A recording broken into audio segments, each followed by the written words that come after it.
Teenage Mutant Ninja Turtles, it's alright, I guess. I mean, it's not bad, it's just there's something really too, like, special about it. I mean, it feels like. It feels like six movies. Well, not really six movies in one, but it feels like it's trying to blatantly rip off, like, six movies all at once, which doesn't really work. It feels very like it just. The filmmakers and writers all just watched Amazing Spider-Man. It's just like, all right, let's do that, but for Ninja Turtles. And that's really just the gist of the story. Uh, but I wouldn't say it's as bad as critics make it out to be. Yeah, it's not very interesting or not very, well, good for that matter, but there are a couple good bits.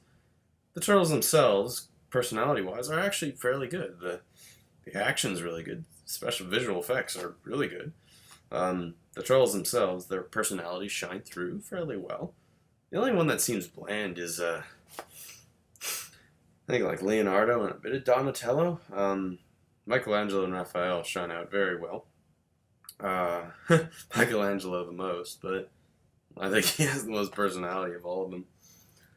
Leonardo comes off as a bit bland. Raphael's got some good bits. And he's the one who saves the day. But it didn't have that, because everyone was saying, oh, Michael Bay's producing, it'll be the worst thing ever. But I quite, like, yeah, it's just clearly he had some creative input into this, but it wasn't like so overly serious, and it wasn't all that stupid Michael Bay humor. It actually felt like Ninja Turtles-esque humor after a while. They're going through some crazy training exercise. Friend Splinter's trying to make them talk, and he's just like, he pulls out a pizza. I thought, hey, that's actually something Ninja Turtles related. I'm trying to get my bracelet undone here. But yeah, well, I wouldn't say it's bad. There's just nothing too, like, interesting about it, which, yeah, is a bit of a problem. I mean, I was excited. It looked cool. Despite, all the controversy surrounding it. But at the end of the day, it was kind of just like, whatever. Like, I kind of knew what I was getting myself into, so I'm not like that, I guess, mad at it, I guess you could say, or angry at it. I just knew what I was going into, but I wouldn't say it's as bad as the critics make it out to be. The action's pretty good as well. There's this fantastic scene on, like a mountain, like the middle of winter or something, or it's just like really cold up there. That's actually done well. Yeah, the action's all done well with the turtles themselves. Visually, they actually look cool, and I like how they all have an individual look, as opposed to they're all just like they all have the same look but different color headbands or something. Like Donatello has all this like gear on his back. I like it. They all have an individual look. That's just a nice touch, and it sort of reminiscent off their own personality, which I think is nice.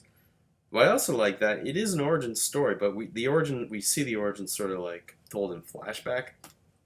Like it sort of starts off with them doing their thing, doing like their Ninja Turtle thing, which I thought, yeah, that's just a good thing to do. I mean, we don't really have to start from square one.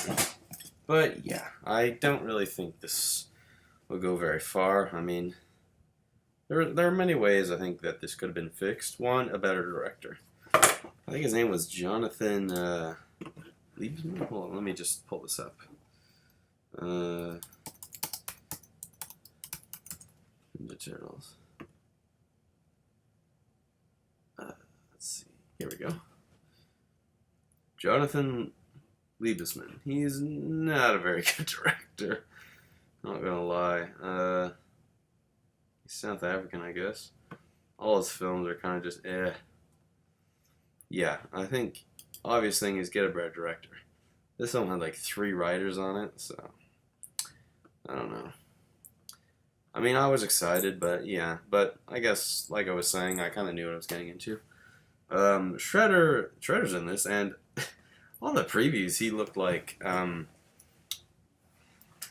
all the previews, I thought he was like 20 feet tall or something, but no, he's just human size, so he is not a very interesting villain. There's nothing really to him. You don't really see his face. I like the person that's in the suit. You don't really see his face. Uh, Megan Fox.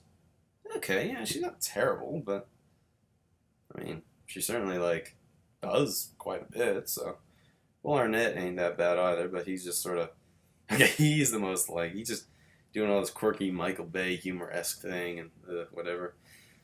William Fichtner ain't that bad, and Whoopi Goldberg has about 5 minutes worth of scenes. That's about it. So all in all, I wouldn't say it's the worst thing ever, but there's just nothing really interesting about it. So that seems to be the general tone. But who knows? Give it a few years, and I don't know. We'll see. Yeah, mostly negative reviews, but like I said, it won't. It's not the worst thing I've ever seen. Not as big, but I wouldn't say it's as big as a letdown as say like Amazing Spider-Man 2 or whatever. Uh,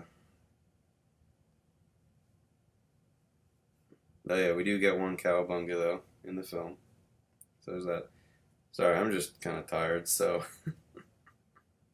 But that's all I really have to say. It's just kind of but I wouldn't say it's as bad as critics make it out to be. So until then, see you later.